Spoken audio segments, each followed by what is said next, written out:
Selamat datang di channel kami Berkelana. Belajar di kelas Andi dan Bona.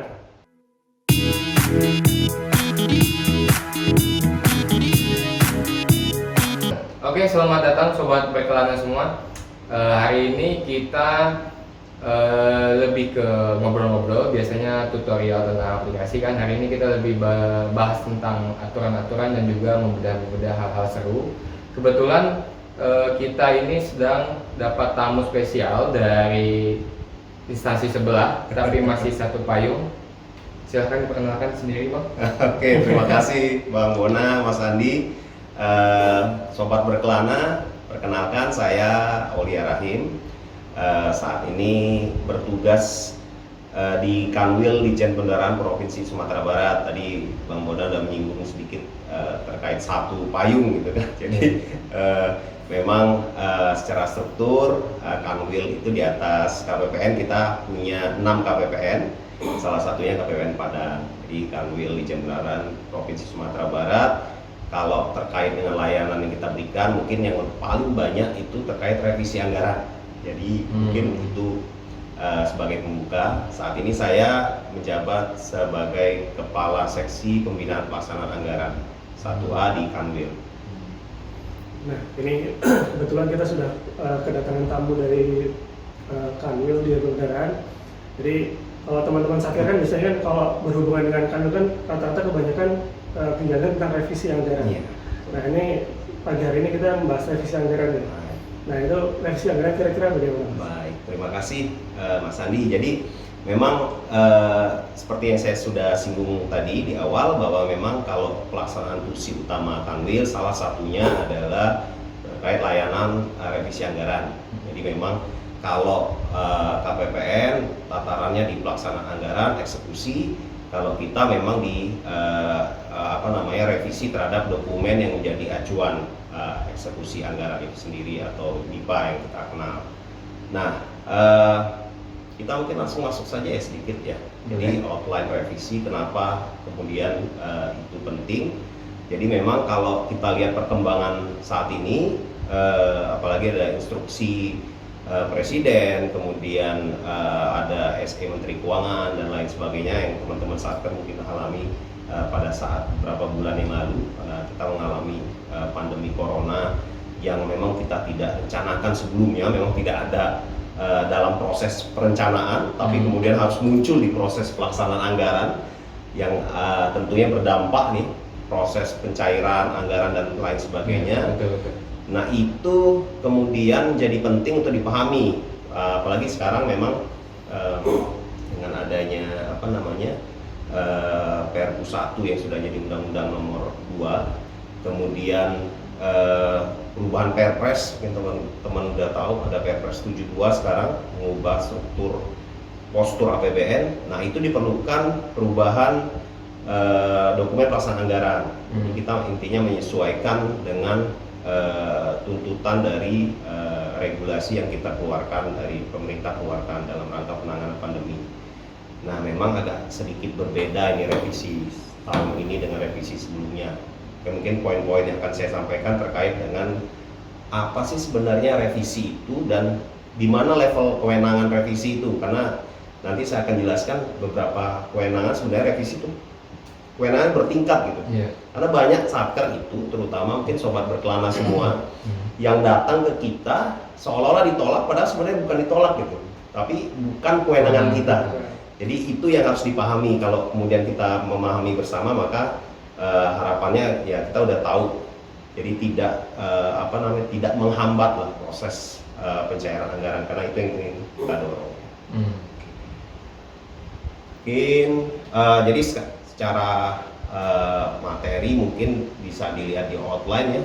Ada beberapa banyak juga di bawahnya, tapi kita coba sesimpel mungkin lah menyampaikannya, sesederhana mungkin untuk dipahami saat kita. Nah, hal yang pertama harus dikuasai atau dipahami terkait revisi ada struktur. Jadi struktur DIPA ini struktur existing. Jadi struktur di 2020 ya. Kita ngomong di 2021 nanti agak sedikit berubah dengan redesign. Tapi kita ngomong existing karena sebenarnya kalau aturan revisi ini uniknya PMK yang mengatur terkait revisi ini mengikat tahun. Jadi tidak seperti mungkin kalau di kita proses pencairan mengacu pada PMK 190 yang mungkin terbitkan tahun 2012 itu ya, kita acu sampai sekarang, ada perubahan sedikit. Tapi kalau revisi dia mengikat tahun. Jadi biasanya kalau PMK, Peraturan Menteri Keuangan tentang tata cara revisi anggaran tahun berapa. Nah, gitu. Jadi kalau saya bicara tahun 2020, maka akan berbeda mungkin dengan tahun sebelumnya. Dan kita nggak tahu nanti tahun 2021 ya dengan perubahan redesign ini seperti apa, kita masih menunggu. Nah, untuk dipahami mungkin tahun 2020 seperti ini struktur yang ada. Jadi kalau di atas itu ada nama BA, bagian anggaran Kementerian Lembaga, unit eselon 1 itu yang angka-angka itu digitnya. Jadi angka digit yang kita bisa lihat di nomor di DIPA. Jadi misalnya Kementerian Keuangan 015. Unit eselon 1-nya apa? Dijen Perbendaharaan misalnya. 18 ya. Supaya 08. Satker digit 6 digit satker. Nah, masuk ke kemudian program. Nah, program kalau kita ngomong program existing itu mencerminkan tusi dari eselon 1. Jadi kalau dia misalnya Kementerian Keuangan punya 12 eselon 1, maka programnya ada 12. Mungkin bisa dilihat nanti benar nggak ada 12, tapi setahu saya memang mencerminkan tusi dari eselon 1. Kegiatan itu turun lagi, jadi di bawah program itu, jadi sebenarnya kalau kita ngomong program, kita mau sasaran kita apa sih yang mau kita capai. Nah, kegiatan ini aktivitas untuk mencapai tadi outcome-nya atau output program atau sasaran program. Nah, kegiatan ini mencerminkan tusi dari eselon 2. Nah, kemudian turunlah ke keluaran. Keluaran inilah kemudian yang ingin kita capai atau yang kita lakukan untuk mencapai tadi indikator atau sasaran program. Nah, ini inilah DIPA. Kalau kita ngomong DIPA stop di keluaran, jadi di output. Nah, sedangkan komponen akun dan di bawah akun ada detail sebenarnya itu ada di POK. Jadi Satker mungkin lebih paham RKA gitu kan, jadi saya tulis RKA aja lah, lebih pahami. RKA-KL itu sebenarnya ada perbedaan RKA-KL dan POK. Bedanya apa? Nah, kalau RKA-KL itu fasenya fase penganggaran, Bon. Jadi kalau kita menyusun RKA-KL, ketika dia belum jadi DIPA namanya RKA-KL. Tapi ketika dia sudah ditetapkan jadi DIPA, berubah namanya jadi petunjuk operasional kegiatan. Nah, makanya kemudian tidak ada namanya revisi RKKL. Yang ada itu revisi BOK. Nah, itu atau revisi DIPA. Jadi kita lihat definisi dulu. Definisi revisi ya di sini namanya revisi yang berubah ya. Revisi ada artinya ada perubahan di rincian anggaran yang telah ditetapkan. Nah, ini kuncinya yang telah ditetapkan. Jadi kalau rincian anggaran yang telah ditetapkan itu namanya DIPA. Jadi kita nggak melakukan revisi lagi terhadap dokumen yang perencanaan atau penganggaran yang sudah ditetapkan berdasarkan APBN tahun 2020 dan disahkan dan DIPA. Nah, ini yang paling penting dipahami teman-teman sobat berkelana semua, bahwa revisi itu ada 4 tingkatan sebenarnya kalau kita pahami dari aturan-aturan revisi. Tingkatan yang paling bawah yaitu ada revisi yang menjadi kewenangan dari kuasa pengguna anggaran. Inilah menjadi diberikan kewenangannya kepada kuasa pengguna anggaran untuk melakukan revisi sebatas yang diatur. Jadi itu yang harus dipahami. Nah, begitu juga di tingkatan kedua, kewenangan yang ada di Kanwil DJPB, yang ada di saya mungkin dalam pelaksanaan tusi.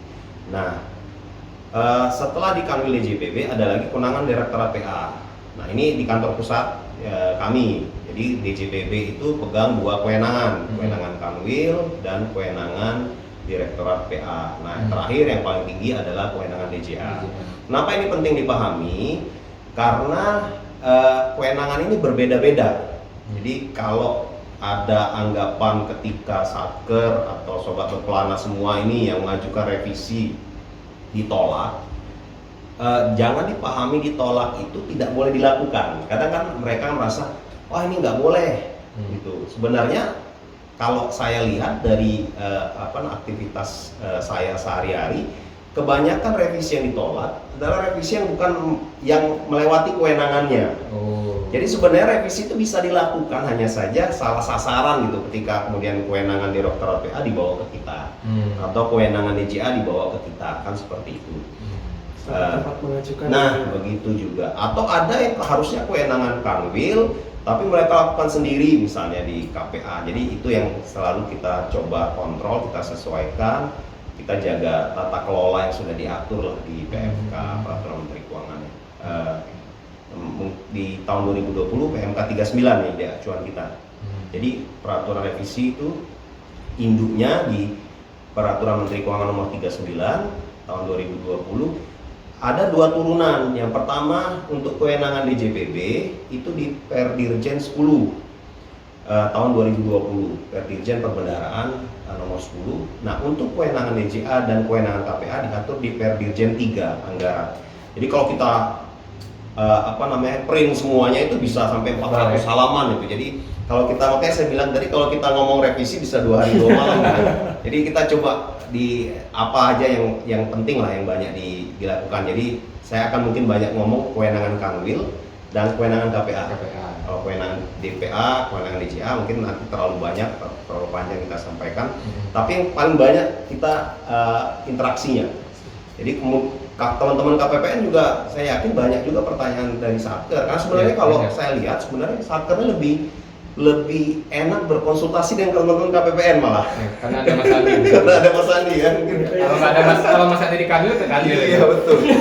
Jadi malah, nah ini juga penting dipahami aturan revisi oleh teman-teman KPPN juga. Jadi mungkin kita langsung saja.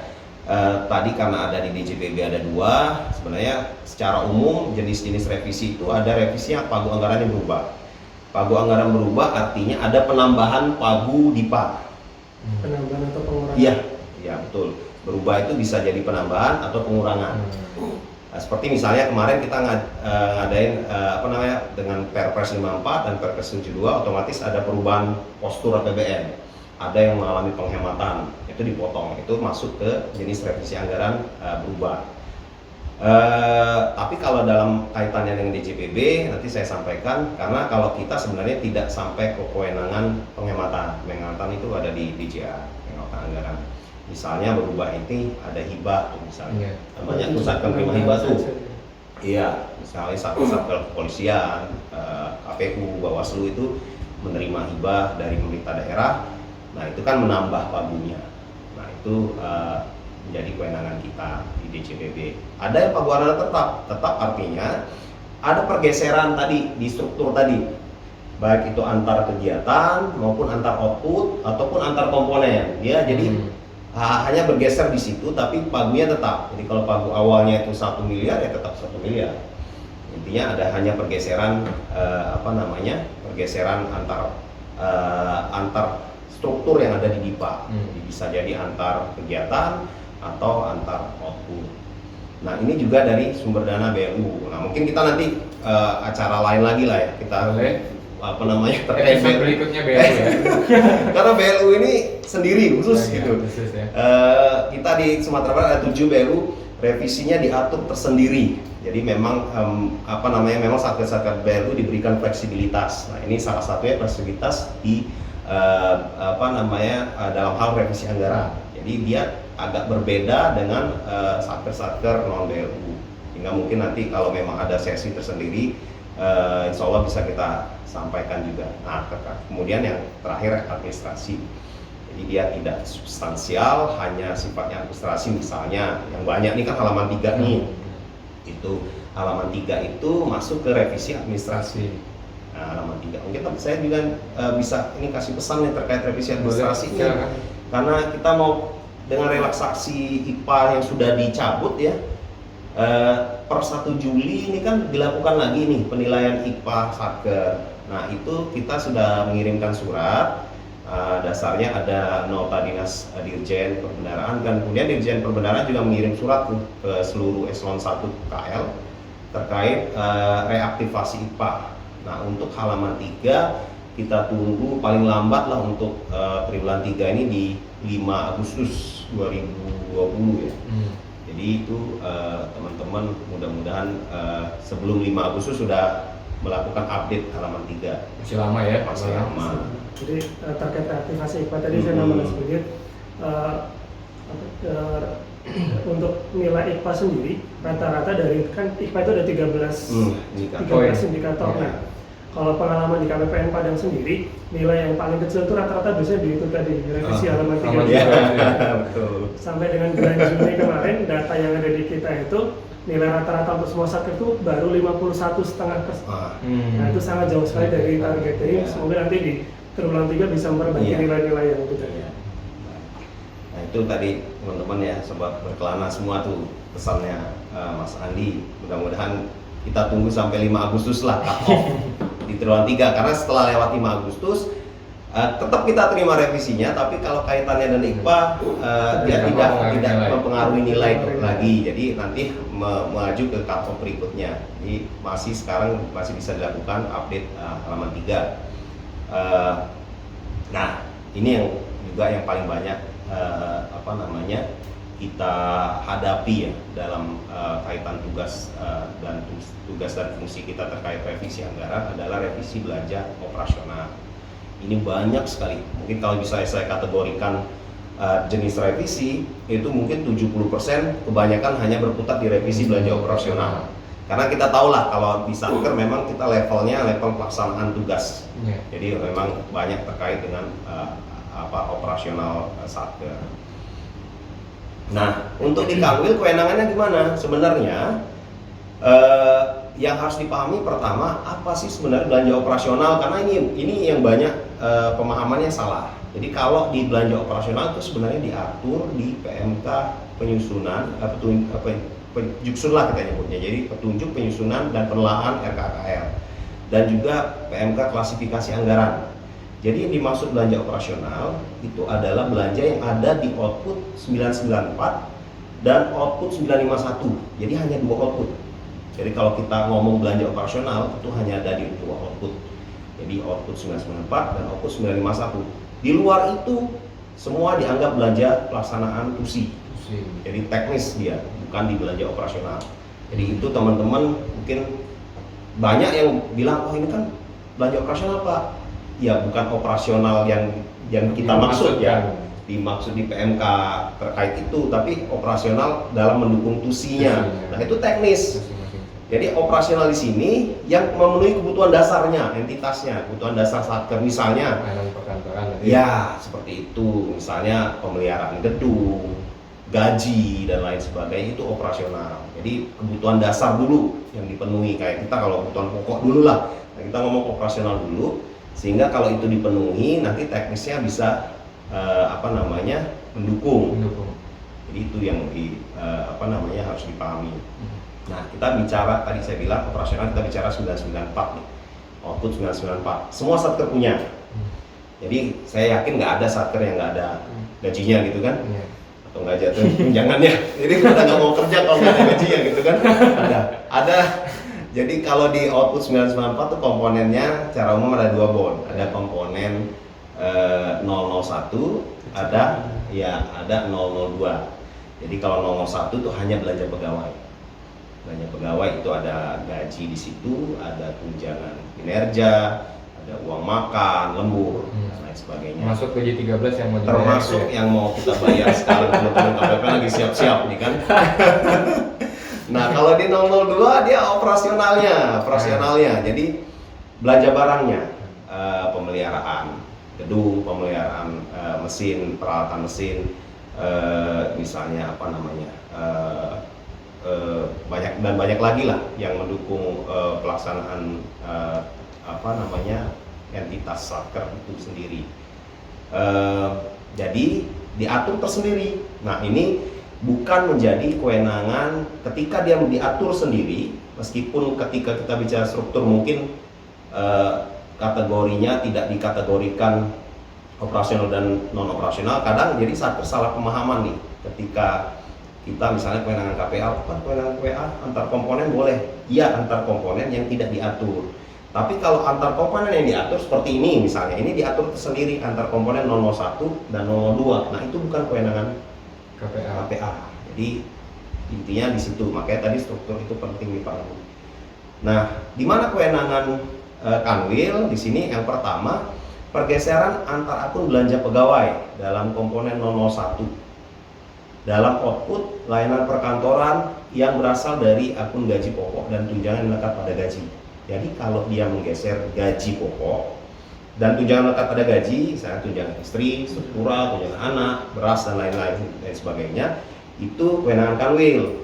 Jadi dia misalnya mau geser gajinya karena berlebih, itu digeser untuk tunjangan kinerja, atau dia mau geser untuk biasanya kurang yang kurang banyak tuh uang makan tuh, geser ke uang makan. Nah itu kewenangan Kanwil, bukan, meskipun dia dalam satu komponen sebenarnya di 001.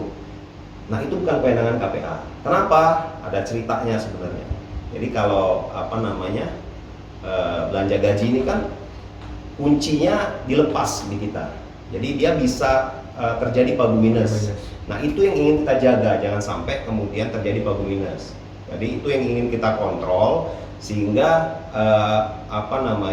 disiplin pelaksanaannya, anggarannya tetap kita jaga. Meskipun memang kita harus pahami bahwa ya tidak mungkin pegawai itu tidak digaji kan. Itu makanya saya bilang yang paling diutamakan itu dulu. Sehingga yang dijaga ya kalaupun minus nggak apa-apa lah, nanti kita tutup. Cuma kalau bisa jangan minus, sehingga revisinya itu ada di kita kewenangannya. Kemudian antar akun belanja pegawai dalam komponen 001. Nah ini juga, tapi yang antar satker. Jadi revisi itu bisa dari satu satker, bisa antar satker. Kalau di kita ya antar satker artinya tidak mungkin antar program, kan dia tetap mengacu di program yang sama. Biasanya misalnya KPPN Padang dengan Kanwil. Nah itu satu, kita bisa revisi antar satker tuh kalau kita sebagai satker ya. Atau misalnya Kanwil Kemenkumham dengan kantor imigrasi misalnya. Nah itu sama eselon satunya. Nah itu yang bisa dilakukan revisi antar satker. Dia bergeser-geser. Jadi misalnya di sini antar akun belanja pegawai, uang makannya kurang di satker A, uang makan yang di satker B itu lebih. Jadi bisa ditambah gitu kan. Biasanya banyak juga teman-teman satker yang melakukan revisi antar satker. Nah, yang ketiga, antar akun belanja barang dalam komponen 002 juga antar satker. Jadi ketika kita ngomong antar satker, ketika dia tidak antar satker ya dia jadi kewenangan KPA. Nah, misalnya di 002 tuh banyak sekali pertanyaan, harusnya bisa dilakukan revisi KPA, tapi karena prosesnya pemahamannya terhadap aturan tidak sesuai dengan yang diatur, seolah-olah ini revisi ke Kanwil. Nah, ketika dianggap revisi Kanwil jadi prosesnya lama. Harusnya yang kita harus pahami dari revisi ini, jangan sampai dia menunda pencairan anggaran. Prinsipnya itu. Jadi ketika boleh dilakukan revisi POK, silakan revisi POK dulu. Tapi memang tetap di PMK itu diatur memang harus tetap dilakukan pemutahiran data ke Kanwil melalui misalnya revisi halaman 3. Jadi seluruh revisi POK satker itu akan terbawa ke revisi halaman 3-nya. Nah itu kita dalam rangka percepatan saja sebenarnya. Jadi mereka tidak terganggu gitu ya. Iya, jadi operasional mereka tidak harus menunggu proses revisi selesai. Nah, mungkin di sini yang banyak harus dipahami. Nah ini contoh kewenangan Kanwil. Misalnya akun gaji pokok digeser ke Tukin yang huruf A itu, dan akun gaji pokok digeser ke uang makan. Itu kewenangan Kanwil. Tapi ini baru bisa dilakukan setelah gaji Oktober dibayar. Baru boleh mau Iya, betul. Pada saat Oktober. Jadi intinya di bulan Oktober lah. Di bulan Oktober itu baru boleh dilakukan. Kenapa? Tadi yang kita jaga agar pagu minusnya. Pagu minus bisa jadi kaitannya dengan IPA, bisa jadi kaitannya memang dengan kecukupan anggarannya. Ini yang kita ingin biar jangan sampai pagu minus itu terlalu banyak. Karena pengaruhnya banyak nih ke LKPP juga. LKKL, kalau ada pagu minus harus diselesaikan. Nah itu yang benar-benar kita jaga, sehingga revisi dari gaji pokok dan tunjangan melekat pada gaji ke belanja pegawai lain di luar itu, baik itu ke Tukin, uang makan, lembur dan sebagainya, baru bisa dilakukan teman-teman satker itu setelah gaji Oktober dibayar. Nah itu. Nah yang kemudian ada lagi kewenangan Kanwil yang antar satker tadi, misalnya di sini satker A gaji pokoknya digeser ke Tukin satker B. Satker A gaji pokoknya digeser ke uang makan Satker C dan lain sebagainya. Ini dalam satu kanwil. Jadi kewenangan kanwil DJPB itu dalam unit eselon 1 yang sama, Satker dalam unit eselon 1 yang sama. Kemudian juga menjadi kewenangan kanwil adalah pergeseran antar Satker tadi operasional di 002, di komponen 002. Misalnya ada pemeliharaan gedung Satker A, listrik Satker B kurang nih, nah kita kirim ke sana, ke Satker B bisa, ke Satker C. Nah inilah yang diatur di kanwil, kewenangan kanwil perbendaharaan. Jadi kalau ada, biasanya kalau misalnya ikut kanwil itu kan punya data nih, Satker di bawahnya, unit kerja di bawahnya, mana yang kurang, ada yang kurang, satunya lebih, nah itu bisa dilakukan pergeseran. Nah, itu yang paling banyak. Jadi hanya itu sebenarnya perkutan. Kalau revisi yang lain ya 1-2 lah, tapi yang paling banyak kita hadapi adalah terkait tadi operasional Satker. Nah ini tadi yang saya bilang tadi, usul revisi baru bisa dilakukan ketika gaji Oktober dibayar. Jadi setelah pembayaran gaji dan tunjangan melekat pada gaji di bulan Oktober 2020. Jadi kalau ada pertanyaan dari Satker kemarin itu uang makannya sudah terlanjur minus karena ada penambahan CPNS baru. Nah itu kan pas di awal tahun belum teralokasikan karena ada penambahan CPNS baru, makanya uang makannya gaji atau uang makan? Gaji dan uang makan. Gaji dong. Baik. Sebenarnya gini, kalau uang makan itu bukan minus, uang makan itu kurang. Oh iya. Jadi kurang. Yang bisa minus itu hanya gaji pokok dan tunjangan melekat pada gaji, karena memang pada sistem kita pagunya tidak kita ikat. Jadi ketika dia melebihi pagu masih bisa dilakukan proses pembayaran KPPN. Nah untuk yang uang makan kurang itu ya otomatis memang tidak bisa dibayarkan, harus ada revisi anggaran. Nah itu dan tadi kalau dia mau menggeser misalnya gajinya masih berlebih nih, kemudian uang makannya kurang, itu nanti bisa dilakukan setelah gaji Oktober dibayar. Atau dia bisa juga menggeser uang dari belanja pegawai non gaji dan tunjangan kepada gaji. Misalnya tunjangan kinerja, misalnya ada tukin Satker itu yang lebih, ketika dia memperhitungkan itu lebih, dia bisa menggeser ke uang makan. Nah itu bisa langsung dilakukan revisi dan bisa dilakukan pembayaran. Nah terkait gaji memang kalau dia menggeser gaji ya itu tadi yang diatur di PMK bahwa memang harus dilakukan setelah gaji Oktober dibayar ya. Jadi gaji Oktober dibayar kan 1 Oktober ya kita bayar. Jadi setelah 1 Oktober nggak boleh itu. Cuma syaratnya nanti ada izin eselon 1-nya. Kenapa eselon 1-nya harus kasih izin? Karena eselon 1 harus tahu tuh Satkernya itu ternyata anggaran gajinya kurang gitu kan. Seperti itu. Jadi itu yang harus dipahami teman-teman Satker. Jadi kalau dia mau menggeser terkait gaji pokok dan tunjangan, maka baru bisa dilakukan setelah gaji Oktober dibayar.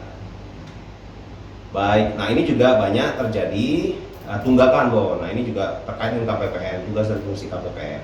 Tunggakan yang kita lakukan revisi adalah tunggakan tahun 2019. Jadi kalau tahun 2018 atau sebelum-sebelumnya itu menjadi kewenangan nanti DJA.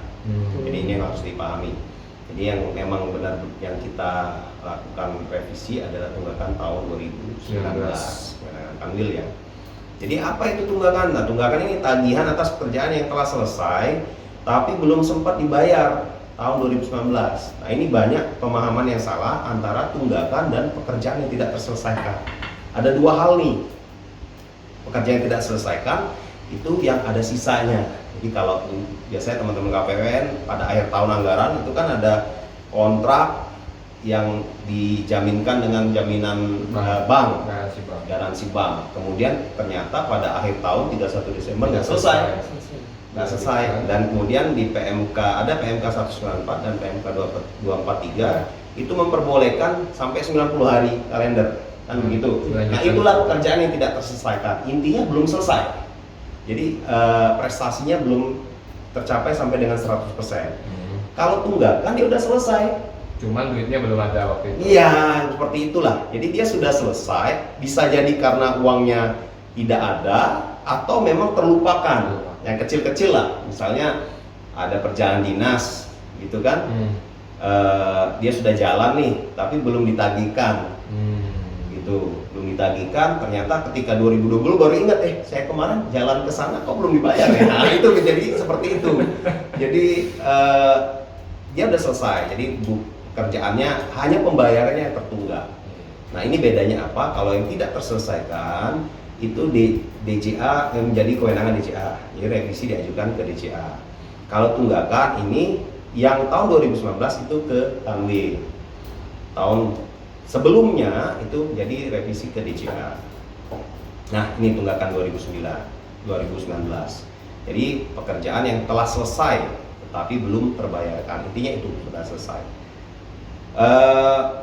Kalau ini, nah ini syarat tunggakan yang juga penting diketahui. Jadi kalau dia nilainya tunggakannya sampai dengan 200 juta, itu harus ada surat pernyataan KPH. Kemudian kalau tunggakannya 200 sampai dengan 2 miliar, ada hasil verifikasi dari inspektorat atau APID Kementerian Lembaga. Kalau di atas 2 miliar, ini ada hasil verifikasi dari BPKP. Nah ini juga menjadi syarat ketika mengajukan revisi tunggakan. Dan satu lagi yang paling penting adalah ada persetujuan pejabat eselon 1. Jadi biasanya memang agak ribet nih. Untuk sebenarnya ribetnya proses dokumen yang harus dikumpulkan itu. Nah ini karena kita jaga kan sebenarnya, makanya biasanya teman-teman KPPN revisi tunggakan ini revisi pencatatan ya. Jadi dia dicatat di halaman 4 B, kemudian dialokasikan di halaman 4 itu jadi form belanja kan, menambah belanja baru kan, menggeser dan itu. Nah ini yang dijaga juga oleh teman-teman KPPN juga. Biasanya kalau SPM-nya ada pembayaran tahun 2019, nah itu tunggakan kan, nah itu harus dipastikan memang di DIPA-nya sudah dilakukan revisi. Nah selama ini teman-teman KPPN sudah sangat kooperatif ya, kemudian informatif juga dengan teman-teman Satker. Karena kita kalau di Kanwil terus terang nggak tahu itu kalau ada tunggakan. Jadi kalau kemudian itu tidak dilakukan revisi oleh dia, dibayarkan ke KPPN ya bisa terjadi loss gitu kan. Nah ini kita sinergi KPPN dan Kanwil. Memang ketika ada tagihan tahun 2019 harus dipastikan dulu dia sudah lakukan revisi atau belum, bisa dilihat di DIPA-nya. Cuma ada beberapa tunggakan yang boleh dibayar langsung tanpa dia harus melakukan revisi DIPA. Ini diatur tersendiri di PMK 39 dan di Per Dirjen 10 ada 20 Bon.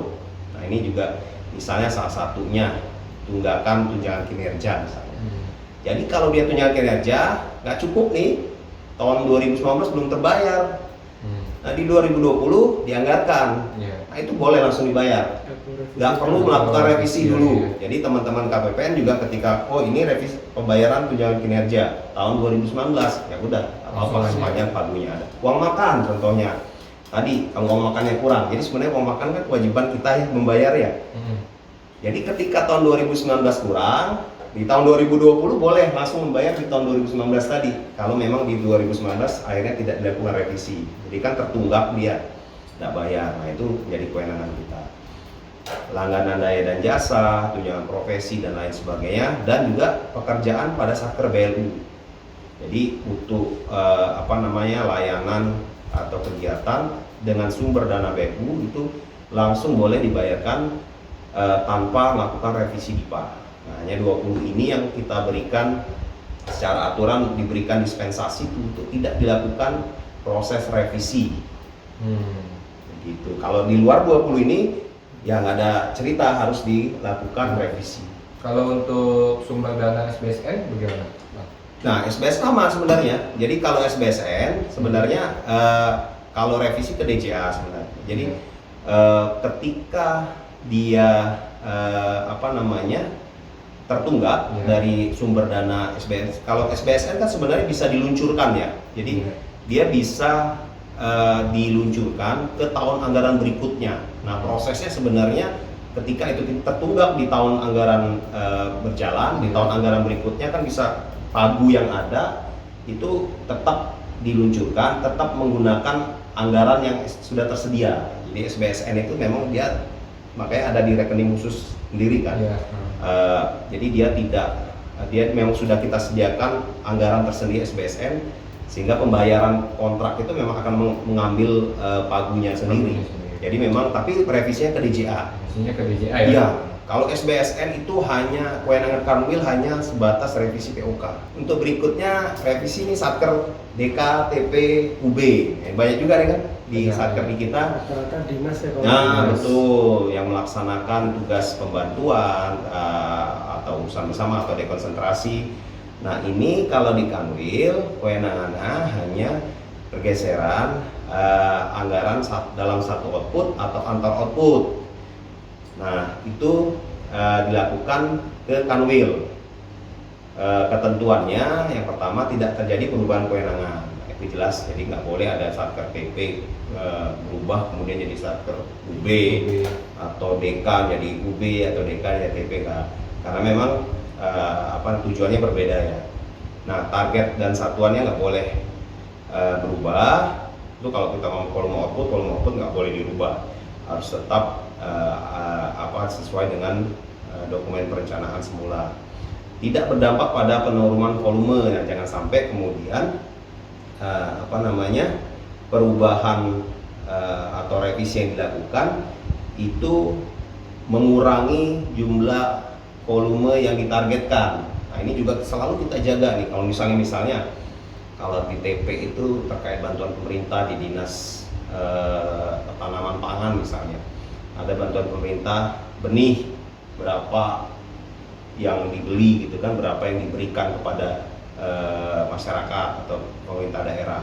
Nah itu kita jaga agar volume outputnya jangan sampai dilakukan perubahan. Kalaupun ada perubahan volume output itu menjadi kewenangan DJA. Jadi tadi level itu sebenarnya level paling tinggi itu ada di DJA revisi. Jadi revisi itu sebenarnya bisa dilakukan semua di DJA, termasuk revisi yang tadi levelnya, jadi level kewenangan tadi. Nah juga kalau untuk antar output ada persetujuan eselon 1. Tapi biasanya sih kebanyakan kalau Satker DK terutama DKTP outputnya 1 biasanya. Kebanyakan ya, ada juga beberapa Satker DKTP UB itu outputnya lebih dari 1. Jadi hanya pergeseran antar komponen kalau dalam satu output. Kalau memang ada lebih dari satu output bisa jadi terjadi perubahan antar output, tapi memang ada persetujuan eselon 1-nya karena dia penugasan. Ya, jadi mereka itu melaksanakan penugasan dari pusat, baik sebagai perwakilan KL maupun penugasan terkait penugasan gubernur sebagai pelaksana atau sebagai perpanjangan tangan dari pemerintah pusat. Jadi itu kalau gubernur di DK, dekonsentrasi biasanya di Satker di provinsi. Kalau di daerah biasanya penugasan dari KL, PP itu membedakan seperti itu. Nah ini optimalisasi banyak juga kejadian. Biasanya kalau optimalisasi, biasanya kalau pengadaan barang nih, kita ngadain beli mobil lah contohnya ya, dianggarkan 300 juta, kita dibeli 250, ada sisa tuh 50 juta. Nah kalau kita kan berpikir bagaimana sisa itu bisa dilakukan optimalisasi sehingga asetnya bertambah gitu kan. Misalnya kita AC kurang, beli AC, laptop kurang, beli laptop. Nah itu salah satu yang contoh revisi optimalisasi. Jadi penggunaan sisa kontraktual ataupun sisa anggaran swakelola kalau bentuknya swakelola bukan kontraktual.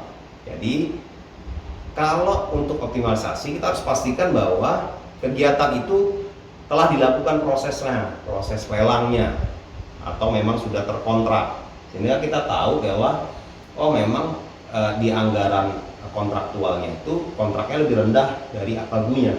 Nah, jadi itu yang kita jaga biasanya. Jangan sampai optimalisasi itu benar pagunya belum dilaksanakan gitu kegiatan. Jadi kalau dia belum beli mobilnya sebenarnya tapi udah dilakukan optimalisasi, itu bukan optimalisasi. Jadi harus kita tahu bahwa itu sudah terlaksana. Nah, biasanya kita minta statement lah dari KPA-nya memang itu sudah dilaksanakan lelangnya gitu kan. Jadi memang jelas bahwa penggunaan sisa itu outputnya sudah tercapai gitu. Jadi yang tujuan tadi kontraktualnya sudah tercapai. Nah itu yang mungkin yang paling penting di sebagai bahasan. Mungkin ada satu tambahan, optimalisasi tidak untuk biaya kegiatan jenis belanja yang berbeda. Nah ini juga harus dipahami. Jadi kalau dia dari belanja modal, dia nggak boleh jadi belanja barang, Bon. Jadi banyak kejadian ini kalau optimalisasi kontraktual nih, pembangunan gedung sisanya banyak, dan jadi kerjaan dinas saja boleh nggak? Kita tolak, karena memang di PMK tidak boleh gitu kan. Kalau dia optimalisasi nggak boleh jadi jenis belanja yang berbeda. Intinya kalau dia mau pakai aset, ya jadi aset juga, apa jadi aset juga. Itu. Nah kalau terkait COVID, nah itu diperbolehkan. Hanya untuk terkait COVID di Kanwisma ini yang baru peraturan yang di PMK 39 yang mungkin di PMK-nya sebelumnya itu nggak ada terkait ini. Jadi kalau misalnya ada dalam rangka penanganan pandemi COVID itu merubah jenis belanja atau menambah volume komponen, itu diperbolehkan. Hanya untuk COVID, makanya kita jaga tuh akunnya harus akun COVID gitu loh. Jangan sampai dia ngomong untuk COVID tapi ternyata akunnya lain gitu kan. Nah ini kita perhatikan biasanya dari struktur revisi yang mereka ajukan. Nah ini hibahnya, apalagi kita Desember ini pilkada serentak ya. Kalau nggak salah kemarin sempat diundang Bawaslu itu membahas ini karena memang dengan adanya Perpu 2 itu ditunda proses tahapan pemilihan pilkada itu baru dimulai di semester 2. Jadi nanti kemungkinan kita melakukan pemilihan gubernur dan kepala daerah itu di bulan Desember ditargetkan. Nah, pembiayaan proses pemilu ini itu kalau di aturan pemilu itu dibiayai oleh APBN dan APBD. Kan gitu. Tapi sebenarnya pelaksananya kan satker APBN tuh, kepolisian, TNI dalam hal pengamanan pemilu, KPU dan Bawaslu dalam hal pelaksanaan pemilunya. Padahal ada kewajiban pemerintah daerah untuk juga menyediakan dana dalam hal proses pilkada itu sendiri. Nah, bridgingnya itu melalui hibah tadi. Jadi pemerintah daerah tetap melaksanakan undang-undang ini, ada kewajiban mereka membiayai pemilu, tapi dihibahkan dananya ke satker-satker yang melaksanakan itu pada tataran implementasi, misalnya ke kepolisian dalam hal pengamanan, KPU dalam hal proses pelaksanaan pemilihan, Bawaslu dalam hal proses pengawasan pemilunya. Nah inilah ketika ada terjadi penambahan hibah langsung. Jadi hibah juga bisa jadi ini nih materi berkelana berikutnya. Karena panjang kalau kita ngomong hibah, intinya hibah langsung ya diberikan, itu yang direvisi adalah bentuknya uang. Jadi hibah itu bentuknya bisa juga barang ya. Nah, bentuknya uang, karena kita mau jaga tata kelolanya maka harus wajib tercatat gitu kan, kita register, dibuka rekeningnya, kita revisi sehingga nanti pertanggungjawabannya hibah itu bisa akuntabel di laporan keuangan. Nah, yang banyak tidak diketahui oleh satker-satker yang menerima hibah adalah hibah itu ternyata bisa dikurangi gitu kan gitu. Selama ini ketika hibah yang mereka terima, anggaplah mereka terima dari Pemda A, itu satker KPU misalnya, dari Pemda A menerima 1 miliar, gitu. Ternyata sampai dengan akhir tahun hanya dibelanjakan 500 juta. Nah, yang 500 juta itu kan sesuai dengan perjanjian mereka nih antara Pemda A dengan tadi KPU. Kalau kemudian 500-nya dikembalikan ke kas negara, maka di stop di naskah perjanjian hibahnya. Kalau kemudian MPHD-nya diperpanjang, masa penarikan menjadi lewat tahun, digunakan untuk tahun berikutnya, maka di adendum. Maka itu bisa diteruskan atau diluncurkan di tahun berikutnya. Nah, kalau kemudian yang memang harus disetor, ternyata misalnya tadi realisasi 500 juta, 500 juta kan disetor nih. Nah, yang banyak tidak dilakukan oleh satker penerima hibah adalah melakukan revisi pengurangan. Karena pada saat dia nerima 1 miliar, maka melakukan revisi penambahan pagu 1 M. Kan gitu. Akhir tahun 500. Pengaruhnya apa? Banyak. Ke IPA-nya. Penyerapan anggarannya jadi rendah kan? Karena pagunya 1 miliar, pencairannya hanya 500.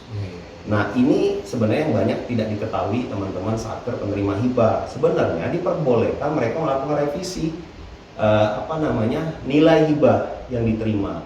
Jadi kalau di PMK hibah itu satker itu melakukan revisi hibah itu boleh 3, Bang.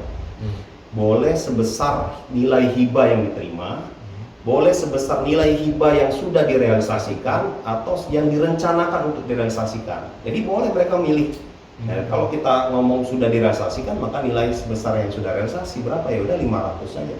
Dikurangi saja 500. Jadi dari sisi penyerapan anggaran mereka tetap dijaga bagus penyerapan, dari sisi nilai IPA maka tidak mempengaruhi nilai IPA-nya. Nah, ini yang banyak nggak tahu. Jadi kita lihat pada waktu kita coba review pada akhir tahun, kok satker ini banyak sekali anggarannya tidak terserap, penyerapannya rendah. Nah, kita lihat ternyata sumber dananya hibah. Nggak habis, katanya memang mau diteruskan Pak di tahun berikutnya, tapi tidak dilakukan revisi pengurangan itu, sehingga pengaruhnya banyak. Nah, ini yang kita coba mitigasi di tahun ini. Mudah-mudahan kita nanti punya data sehingga kita koordinasi erat dengan teman-teman satker penerima hibah. Kalau memang pada akhir tahun memang realisasinya masih rendah, kita coba untuk agar dilakukan revisi pengurangan pagu. PNBP non BLU. Nah, tadi saya bilang kalau BLU kita bikin sesi sendiri. Kalau PNBP non BLU yang diberikan kewenangan ke Kanwil adalah perubahan pagu karena dia melebihi target. Jadi misalnya satker non PNBP, ada satker pendidikan misalnya belum jadi BLU. Kan gitu. Ketika ternyata sekarang kita ngomong bulan Juli, di bulan Juli targetnya udah tercapai. Target PNBP kan ada di DIPA halaman 3 ya, di estimasi pendapatan. Misalnya targetnya 500, dia udah dapat 700. Nah, ada kelebihan 200 juta kan? Yang kalau kemudian mereka tidak revisi di DIPA, itu nggak bisa dicairkan, nggak bisa jadi belanja gitu kan. Nah, itulah yang dilakukan revisi ke Kanwil, namanya revisi kelebihan atas target PNBP. Jadi kalau dia satker memang targetnya kita cek sudah melebihi, nah kita hitung MP-nya nanti. Maksimum pencairannya berapa persen. Nah, itu yang bisa dikalikan dengan kelebihan tadi, itu bisa masuk ke DIPA. Nah, dulu revisi ini ada di DCA, kemudian sekarang sudah didelegasikan ke Kanwil. Nah, ini teman-teman juga banyak juga yang koordinasi ke kita, beberapa satker sudah melakukan revisi atas kelebihan target PNBP yang fungsional ya, bukan yang umum. PNBP umum kan misalnya penyewaan gedung dan lain sebagainya itu tidak masuk ke IPA-nya, tidak masuk ke belanja atau tidak kembali ke satkernya. Nah, ini yang fungsional. Itu yang paling penting. Mungkin kalau PNBP kita skip aja catatan halaman 4, ada 2 halaman 4 itu di DIPA, ada halaman 4A, 4B. Ada halaman 4B. 4A itu paling gampang, itu blokir. Jadi kalau di halaman 4A itu isinya blokir. Atau memang ada belanja yang memerlukan persyaratan tertentu. Nah, ini jarang sih. Yang biasanya blokir. Nah, ini kalau buka blokir itu udah nggak ada cerita. Buka blokir itu ke DCA. Jadi ketika dia diblokir dia nggak bisa lakukan pencairan otomatis. Di kita juga di pagu sudah dikunci. Kalau mereka belum revisi nggak bakal bisa dilakukan pencairan atas blokir. Nah, yang di kita ini di halaman 4B ini. Halaman 4B itu secara umum ada 2 yang dimasukkan informasinya. Yang pertama terkait dengan tunggakan tadi ya. Tadi saya sebelum. Yang kedua adalah informasi terkait dengan anggaran yang dialokasikan untuk pengadaan kendaraan bermotor dan gedung dan bangunan. Nah, itu idealnya harus masuk tuh. Karena sebenarnya di PMK Juksunlah tadi petunjuk penyusunan pengelolaan RKKL itu wajib dimasukkan pada saat dia menyusun proses RKKL. Nah, sekarang kan proses penyusunan nih RKKL. Kalau dia memang ada pengadaan mobil, nah itu pengadaan mobil itu harusnya masuk di halaman 4B. Atau rehab gedung itu masuk di halaman 4B. Nah, ini yang harus dipahami. Tapi ya kita coba perbaiki dari proses perencanaannya. Mudah-mudahan dengan teman-teman KPPN sekarang punya tugas baru ya, kita disuruh melakukan apa, pendampingan. Nah ini justru coba kita informasi ini coba kita teruskan ke teman-teman Satker sehingga proses penganggarannya benar. Karena banyak juga kejadian di lapangan bahwa ada pembelian mobil, rehab gedung bangunan itu nggak tercantum di halaman 4B. Nah itu yang nggak bisa kita awasi. Kenapa ini pengaruh? Karena perubahan atas itu menjadi kewenangan Kanwil, tapi hanya sebatas perubahan angkanya. Jadi gini, kalau misalnya saya beli mobil tadi, satu mobil kan 300 juta nih pagunya. Ketika kita mau merubah, itu kan masuk di catatan halaman 4 ya, satu mobil harganya 300 juta. Tapi kan kita mau rencana optimalisasi tuh, kita beli mobil 250 juta. Nah itu kan berubah tuh alokasinya untuk satu mobil. Kalau hanya angkanya yang berubah, itu ke Kanwil. Jadi kalau misalnya tadi satu mobil tetap, tapi angkanya jadi 250. Karena dia dicatat di halaman 4B, otomatis perubahan yang di input tadi di form belanja di Sakti akan otomatis mengubah di halaman 4. Nah itu yang ingin kita jaga. Kalau itu nggak tercatat di halaman 4, kita nggak bisa ngawasi apakah ada perubahan di di alokasi anggaran terkait kendaraan bermotor tadi. Nah kalau jumlahnya yang berubah, volumenya itu menjadi kewenangan DPA. Oh misalnya tadi beli mobil satu jadi dua gitu. Iya betul. Nah itu yang makanya penting ada di catatan halaman 4. Kalau ada di catatan halaman 4, kita kan bisa bandingkan Bu. Ketika Satker ngajuin revisi, kita bisa bandingkan apakah volumenya berubah. Kalau volumenya berubah, bukan kewenangan kita kemudian arahkan ke kewenangan Direktorat PA.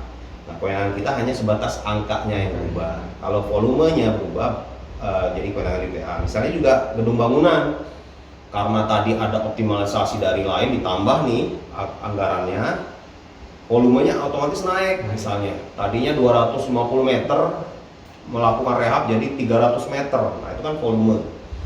Ketika volumenya berubah, maka dia menjadi kewenangan DPA.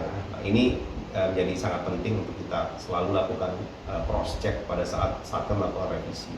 Tapi kuncinya adalah disiplin pada saat proses penyusunan. Kalau penyusunan yang nggak benar, nah ini juga jadi pusing kepala saya kalau lihat revisi tapi yang harusnya sudah tercantum tapi belum tercantum. Karena di PMK revisi pencantuman itu hanya di PA. Jadi ketika Satker datang misalnya, Pak kita ada kendaraan bermotor di output layanan sarana prasarana internal, output 951 namanya, dan ada rehab, tapi nggak tercantum. Kalau kita mau cantumkan kemana? Ke Direktur PA. Balik lagi mereka, aduh repot Pak ya, balik ke Direktur PA. Nah seperti itu. Jadi harusnya sudah tercatat pada saat proses penyusunan.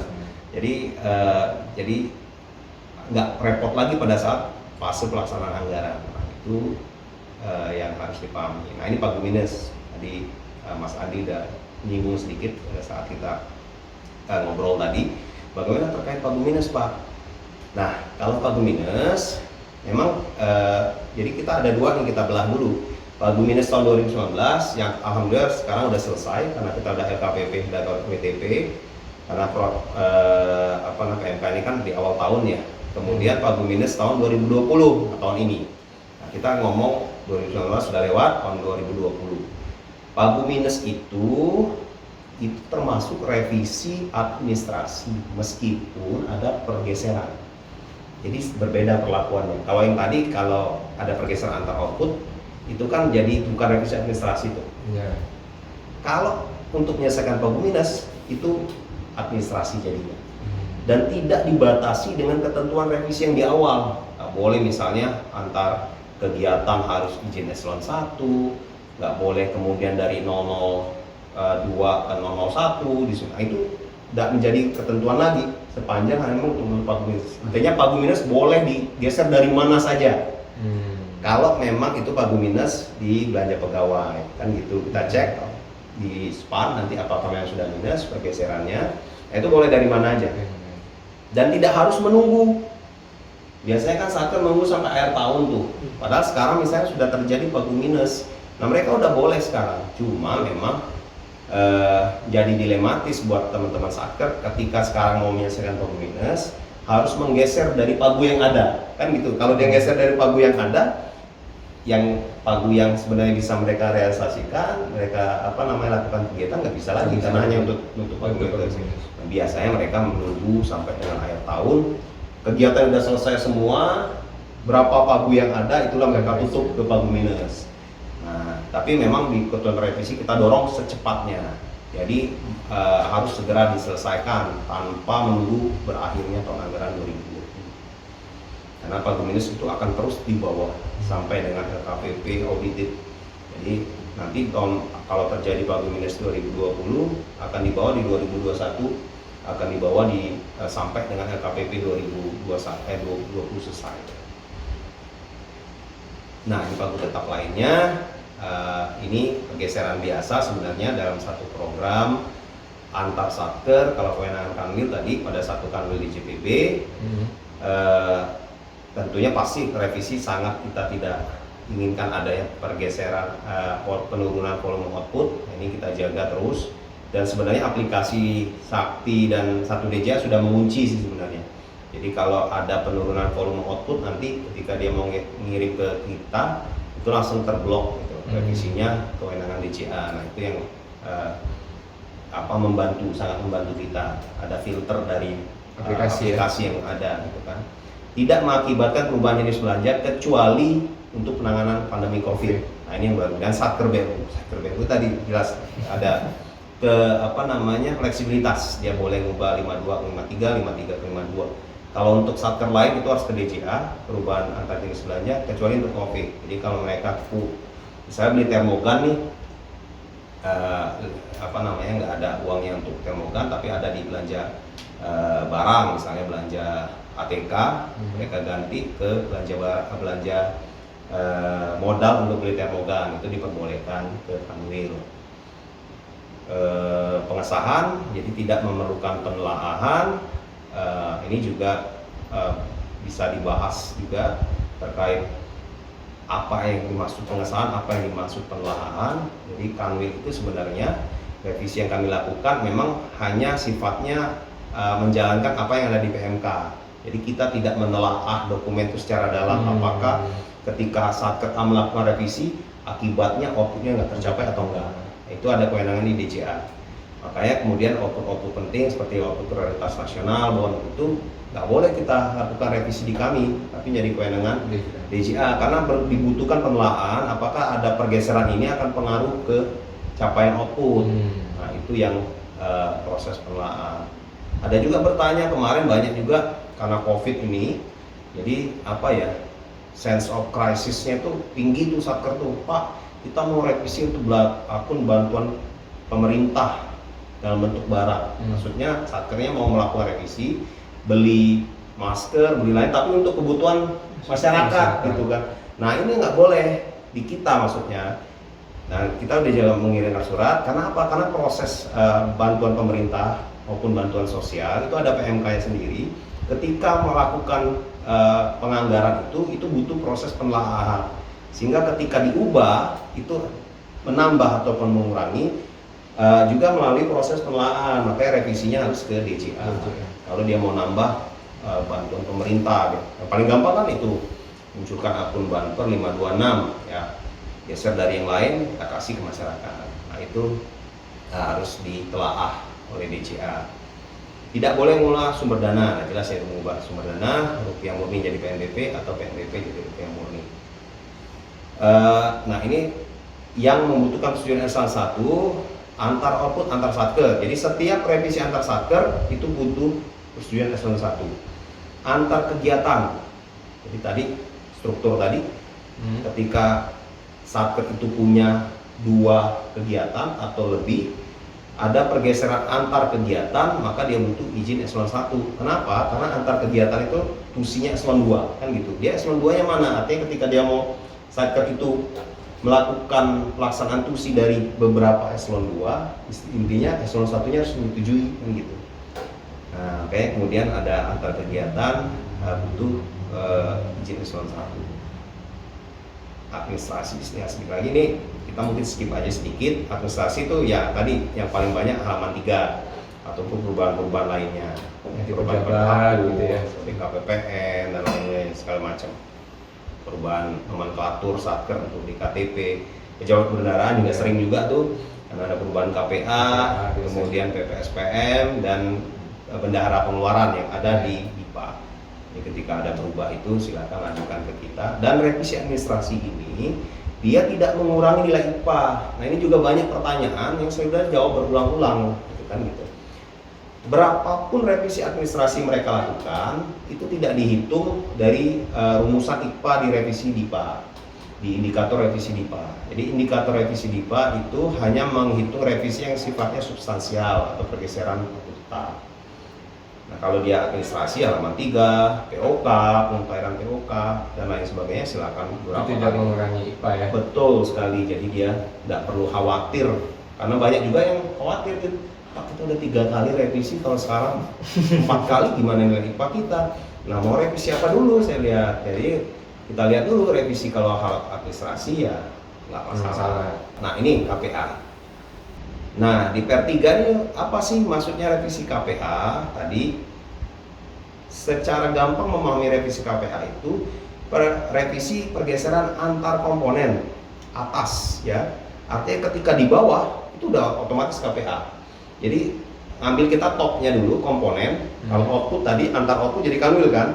Kalau KPA antar komponen kecuali tadi komponen 01 dan 02. Selain itu jadi kewenangan KPA semua.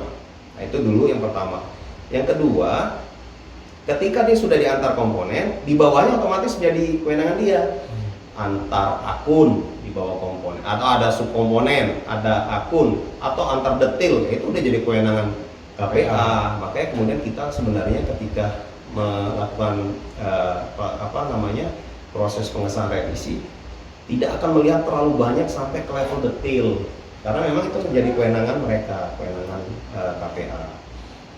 Nah, berupa revisi POK. Nah, tapi juga yang harus dipahami, KPA itu bertanggung jawab atas kebenaran formil dan material.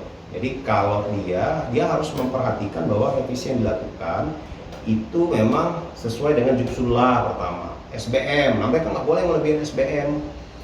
Nah, gitu kan, misalnya SBM-nya perjalanan dinas itu uang harian, misalnya berapa uang harian ini kita berapa ya? Lupa saya. Nggak jalan dinas lagi nih Bon ya.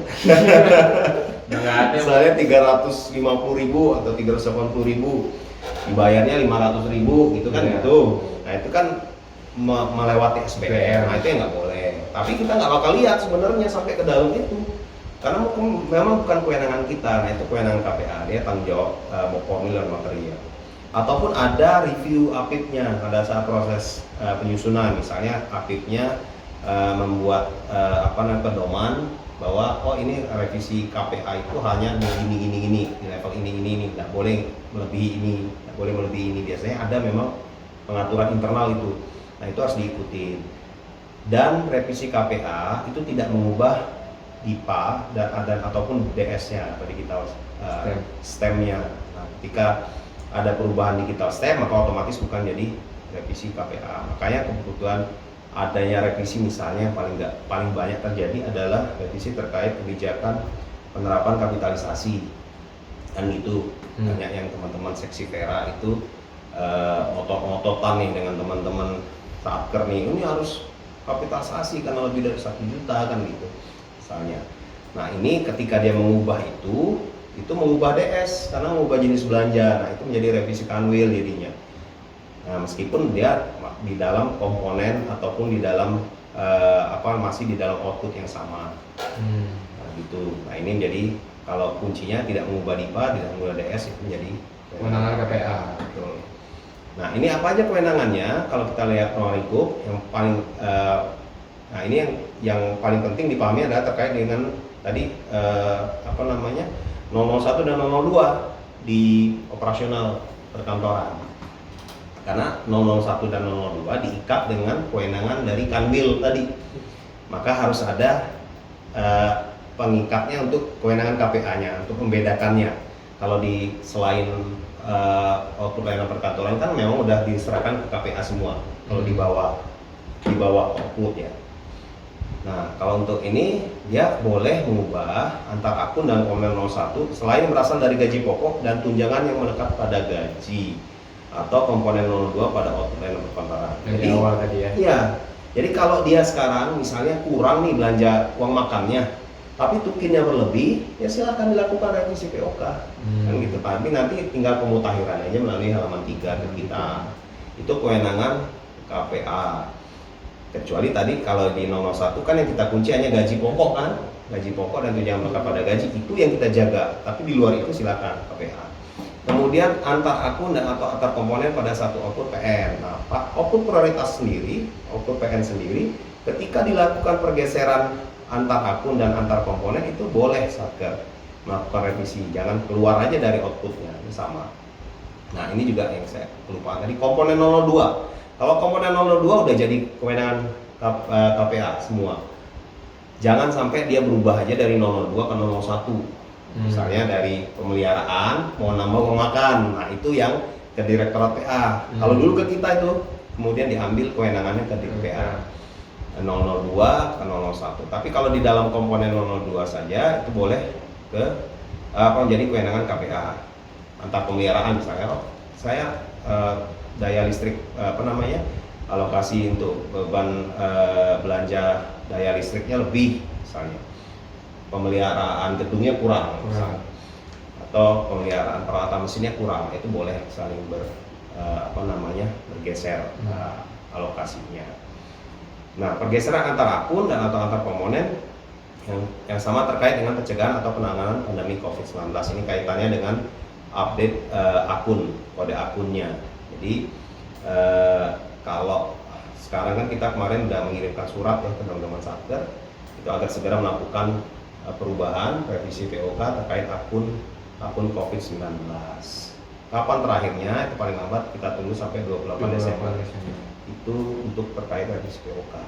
Nah, ini revisi POK dan rangka pencegahan COVID itu boleh dia menambah komponen akun detail sepanjang pagu output tidak berubah. Karena sebenarnya memang dari proses perencanaan kan belum ada itu. Kan gitu. Kemudian kejadian, kemudian harus ditaruh di mana? Ini kan Satker itu kan bingung. Kalau saya nyiptakan akun baru, akun COVID untuk beli masker, itu naruhnya di mana Pak? Kan gitu. Jadi Satker diberikan kewenangan untuk boleh menambah komponen, menambah akun ataupun menambah detail. Kalau dia menambah akun, artinya dia ikut ke komponen mana yang paling pas. Kalaupun nggak ada komponen yang paling pas, ya dia buat komponen baru. Nah, itu diperbolehkan sepanjang pagunya tidak berubah.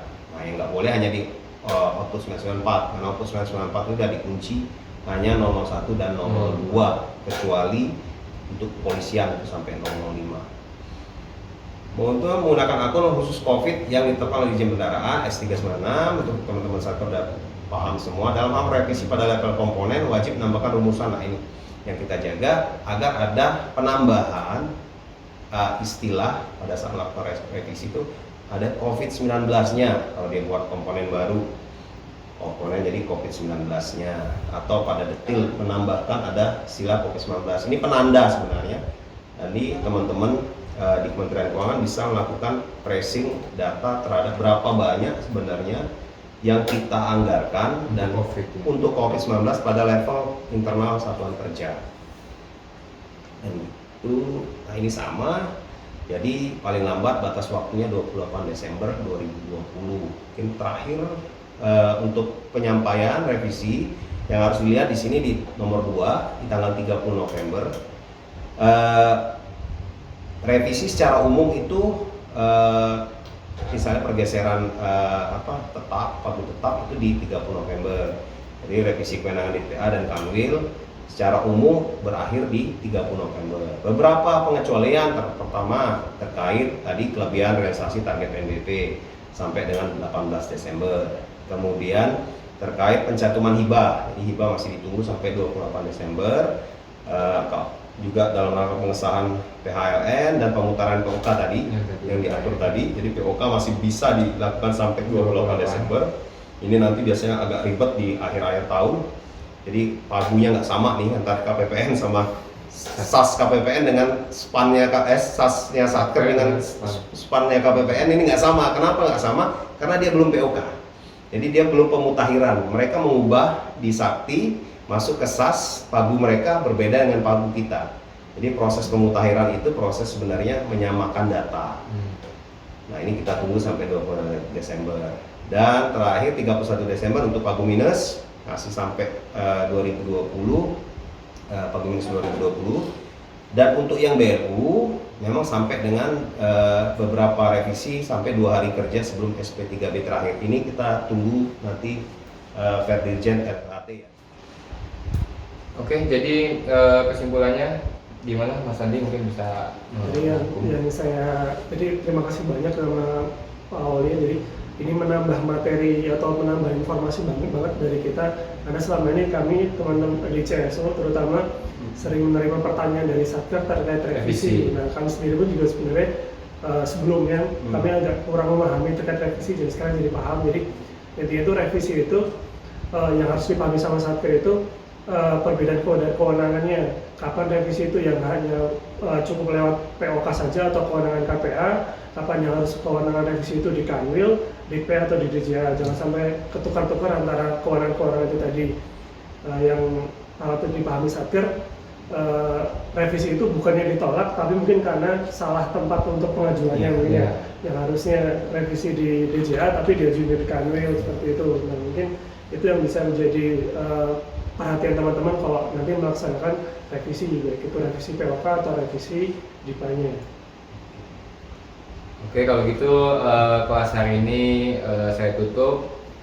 Terima kasih sebelumnya kepada pemateri kita Bang Aulia, telah mampir ke sini memberikan ilmu-ilmu yang baru, dan juga karena di waktu yang tepat mungkin kita mau mengucapkan selamat berpisah kepada bos kita tuh Pak Ade yang dipindah tugaskan ya, ke mana Pak? Ke Kanwil di JPB Provinsi Banten. Dan semoga di sana nggak ada berkelana, hanya ada di sini. Ya Pak Ade. Siapa ya, terus Pak Ade ya. Terus Pak Ade. Terima kasih telah menonton channel ini. Jika video ini bermanfaat, silakan subscribe, komen, like, dan share. Jangan lupa berolahraga Selalu berdoa. dan ingat kewenangan revisinya. Saya Andi. Saya Muna. Sampai bertemu di berkelana berikutnya. Musik.